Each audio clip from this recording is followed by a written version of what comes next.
சாலை விபத்து எண்ணிக்கையில் தமிழ்நாடு முதலிடம் பிடித்திருப்பதாக மாநிலங்களவையில் மத்திய அமைச்சர் நிதின் கட்கரி தெரிவித்திருக்கும் நிலையில் விபத்துகளை குறைக்க என்ன செய்யலாம் என்று மக்கள் குரல் பகுதியில் திருச்சி மக்கள் தெரிவித்த கருத்துக்களை பார்க்கலாம். மது குடிச்சிட்டு அதிகமாக வாகனம் ஓட்டுறாங்க. அதுக்கு ஒரு சரியான சொல்யூஷன் கொண்டு வரணும்.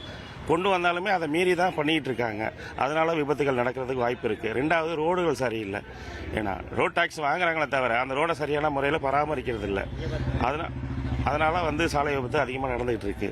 அதை தடுக்கணும்னா தமிழக அரசு கடுமையான ஒரு நடவடிக்கை ஏதாவது எடுத்தாதான் இந்த சாலை விபத்தை கண்ட்ரோல் பண்ண முடியும். இன்னைக்கு இளைஞர்களோட அந்த ஆர்வம் மிகுதி என்பது டூ வீலரில் செல்லக்கூடிய அந்த வாகனங்கள் என்பது இன்னைக்கு அதிகமாகிட்டு இருக்கு.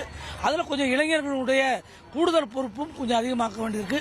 அதுக்கு உண்டான சட்டங்களையும் கொஞ்சம் அரசாங்கமும் கொஞ்சம் கூடுதலாக அதை வீரியமிக்க சட்டங்களாக அவர்களை பாதுகாக்கக்கூடிய சட்டங்களாக மேலை நாடுகளைப் போல உருவாக்க வேண்டும் என்பதுதான் இன்னைக்கு உள்ள கட்டாயத்தில். தேசிய சாலைகள் நல்லா இருக்கு.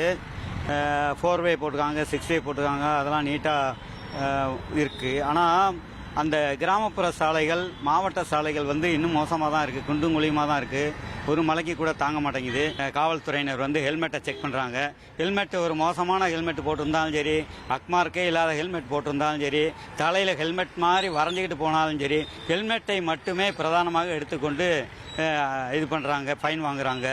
மற்ற விஷயங்களிலும் கவனம் செலுத்தி பிரேக் நல்லா இருக்கா, வண்டி கண்டிஷனாக இருக்கா என்பதை கவனிக்க வேண்டும். தமிழக அரசும் சரி, காவல்துறையும் சரி நிறைய கடுமையான சட்டங்கள் போட்டிருக்காங்க.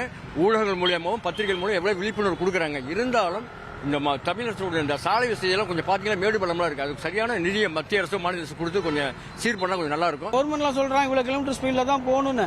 ஆனா தயாரிக்கிற வண்டி பார்த்தா 100, 150, 200 தயாரிக்கிறான். ஆனா நீ 40ல 50ல போனா அது எப்படி? அதை கண்ட்ரோல் பண்ணணும். தயார் பண்றானா, அந்த தயார் பண்ற லிமிட் என்ன, அதை நீ ஸ்பீடை கண்ட்ரோல் பண்ணிட்டு தான் வண்டியை கையில கொடுக்கணும். நீ 200 கிலோமீட்டர் ஸ்பீடை வண்டியில கையில கொடுத்துட்டு நீ 40ல போடானா எவன் போவான்? அது மாதிரி இருக்கு.